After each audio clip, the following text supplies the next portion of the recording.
Good morning everyone, welcome back to Kingston Library. Today we're going to be doing a workshop on creative writing and creating stories. This one's aimed at children, but actually the techniques that we're going to learn can be useful for any age group. So if you're a teenager or an adult, you can really use these same skills to create stories. Now, probably a lot of you like to write stories, but sometimes the hardest thing about writing a story is trying to think of a really original plot, a different idea that hasn't been done before. So we've got a little game that we like to play called Roll a Story that helps you to just come up with a different combination of characters and locations and actions and objectives, which might set you off down the path of creating a really good original story.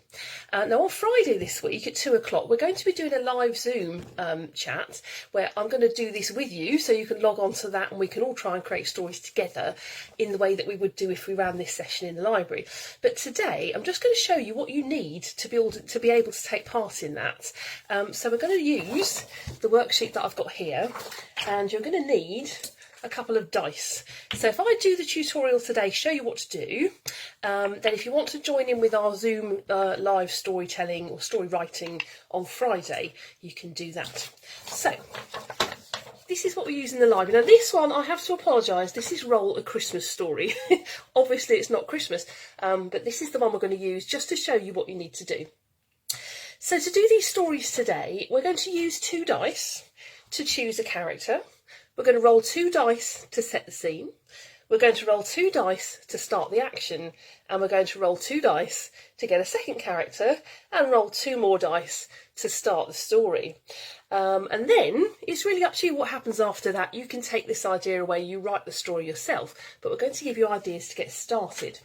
So, starting with this one, on page 1, we've got roll a character. Now can you see here I've written down lots of different characters on the sheet here, and what you need to do is roll 2 dice to choose which one, because if you just went down the list and chose one yourself, you might choose one that was quite predictable, and by rolling the dice it just makes you choose something that you might not have chosen before. So I've got 2 dice here, I'm going to roll them and then I'm going to choose this picked. So I'm going to roll my dice on the table, and I've thrown a 4 and a 1, which is 5. So if we look here, score 5 means a Victorian street urchin. Now bearing in mind all of these characters are characters that you might have in a Christmas story. So a Victorian street urchin, a magician, a reindeer, a street performer, an elf, a carol singer, and Father Christmas and a choir boy. So I've chosen a Victorian street urchin. So straight away we've set our story in Victorian times. So try and picture that character a little bit. Is it a boy? Is it a girl? How old are they? What do they look like? You can give them as much backstory as you like, really, but try and think a little bit about how they might look. So you've got a visual image in your head of what that child looks like. Then we're going to go on to the next one. Now this one is called Roll a Setting, and this chooses where your story is going to start. Now again, if you were making this up yourself, you might think, well, a Victorian street urchin would probably be on the street in a big city, but maybe they would be somewhere else. So we're going to roll the dice again, and this time I've rolled a 3 and a 1. So by rolling a 3 and a 1, I'm being told on my sheet here that a score of number 4 is on a starlit rooftop. Okay, so suddenly that's a bit more interesting. We've got a Victorian street urchin on a starlit rooftop. So can you picture where that rooftop might be? What sort of building? Obviously it's night time if it's starlit, because usually with a setting you'd have to decide what time of day and what the weather was like. We're being told it's starlit, so it must be night time, and it must be probably a clear night.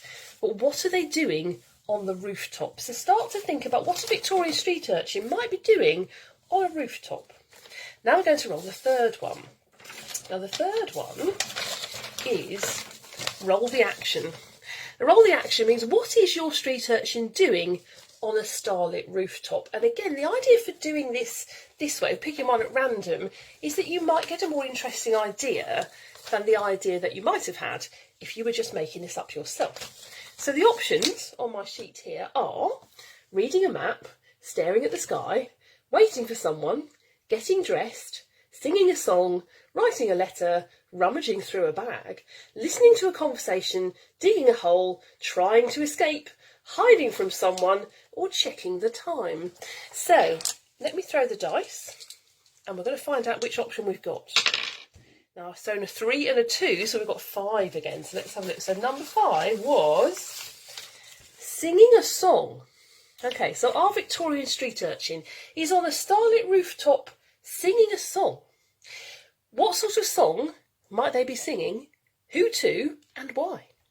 That's something you might want to think about. So are they singing to themselves? Are they singing a love song to somebody else across the rooftops? Are they singing to let someone know that they're there? Are they singing to a stray dog that's with them? Why are they singing? Are they singing because they really want to get a job in the theatre and they're rehearsing their song so that they can go for an audition for a job that might change their lives? You know, all sorts of reasons why somebody might be singing a song on a starlit rooftop. That's number 3. So we've now got the beginning of our setting. You can picture the scene, you can picture the character, and they're doing something. But that's not a story, that's just a scene. In order to have a story, you need to have a second character. So we're going to go back to our character sheet now, and we're going to choose a second one. So these are my second characters here. The choices on this one are a bit generic. We've got a teenager, a small child, a very large person, a blind person, a secretive stranger, someone who looks like you, your absolute hero, a mysterious old person, someone in a hurry, a 10-year-old, or a person on crutches. Those are our options. So we're going to roll the dice again. Let's see if I can roll anything that's not a 5. We've rolled a 5 and a 2. So we've rolled a 7. So if we go to number 7, someone who looks like you. Now that's interesting. So into this scene where we have a Victorian street urchin on a starlit rooftop singing a song, along comes someone who looks just like them. Okay, now that's quite unusual. Or actually, or it could be someone who looks like you, not looks like them. No, someone who looks like you. Okay, so imagine yourself or someone who looks like you coming into this scene. Why are they coming into the scene? Is it because they've heard the street urchin singing and they want to find them? Do they know them already? Are they complete strangers? Are they there by accident? Maybe the rooftop is the house where they live and they've come up onto the roof to find out what's going on. Who knows? Think of an idea why someone who looks like you might arrive on the roof and find the person, street urchin, singing a song. That's our second character. We're on to number 5 now. And we are racing through this, but we're just going to make this quite a short video so you get the idea. Now, the person who's just come along that looks like you also needs a thing to be doing, but they're not going to have an action, they're going to have an objective. And an objective is an action that carries you right through the story. It gives the story a reason. So this person is doing something for a reason, and let's see what those reasons are, just so you get an idea of how that's different. The second person can either be on a secret mission, trying to find the way back home, hunting for someone or something, going to help a friend, delivering an important message, escaping from a kidnapper, following a treasure map, delivering an important parcel, searching for a missing key, finding all the clues to a puzzle, trying to stop a big disaster, or looking for a person who's destined to help and save the world. That's a big one. So let's roll again and see what objective our second character has. And I'm going to roll my dice down here. We're going to throw a 5 again, and then a 3. So this time we've rolled 8. So if I go to number 8 on my sheet, my character is delivering an important parcel. Now, I don't think they're going to be delivering it straight to the urchin on the rooftop, because that would be a very short story. I think they're trying to deliver an important parcel, but they don't know who to deliver it to, or where that person is. Or maybe it's a very heavy parcel, or a very dangerous parcel. Or maybe they have to deliver it by midnight, by a time limit, or something. But this is an idea that's going to... This idea of delivering an important parcel is something that's going to carry right on through the story. So think about what that parcel might be, who is delivering it to who, and why is the person who looks like you having to deliver it, and how is the street urchin going to come into this story? Are they going to help? Are they going to try and stop you delivering it? What reason might those two people have for being together in this story. Okay, can you see it's getting quite interesting now? It's making you think about all sorts of different ideas, isn't it? So, at that point you might want to stop for a bit and you might want to write all this down about who these characters are, what their backstory is, how the story is going to develop and what's going to happen. This exercise doesn't tell you so much how the story is going to develop. That's just really up to your imagination. But what we are going to do is stir things up, because every good story has to get to a point where something unusual and unexpected happens so that your story is interesting and exciting and not too predictable. So I'm going to throw the dice again and we're going to pick a wild card to stir things up. Shall I tell you what they are first? Let's have a look. So on this sheet here we've got one of your characters is not who they say they are. There's a huge snowstorm and someone gets lost. One of your characters falls in love with the other one. One of your characters has been sent from the future to make sure the other one does the right thing. Your two characters are related but they don't know it yet. There must be a happy ending for everyone. Every chapter has to end on a cliffhanger. Your story has to end before midnight. Your story is set in the past or the future, or your story is set in another country. So these are all things that might make your story more exciting and add a new dimension. So I'm going to roll the dice one last time and let's see what we've got. We've got a 1 and a 2, which makes 3. So number 3 on my list is this one. There's a huge snowstorm and someone gets lost. So let's think about what we've got here. We've got a street urchin on a starlit rooftop. So we know it's set in Victorian times, probably.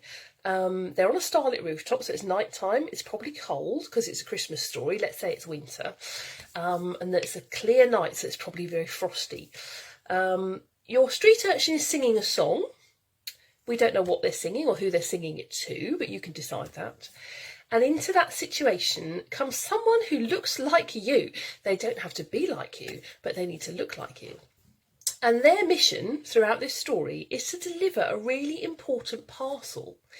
What it is, where it's going, and how the street urchin is going to help or not is entirely up to you. But all we do know is that somewhere during the story there's going to be a huge snowstorm and someone gets lost. Okay, so can you see how that all fits together? What we've done on each of these is to give ourselves a series of different options. And for each one, we throw the dice. Now, the lowest score you can have on on 2 dice, is 2. A 1 and a 1 make 2, don't they? So that's the lowest we can have. So we're going to start with 2. And the highest we can have is 6 and 6, which is 12. So you really need to give yourself 11 different options, numbered 2, 3, 4, 5, 6, 7, 8, 9, 10, 11 and 12. Okay, now you can copy the one that we've done, or you can make up your own one. If you don't want a Christmas story, you might decide you want to write an adventure story or a family story or a sci-fi or a horror or a romance or whatever it is.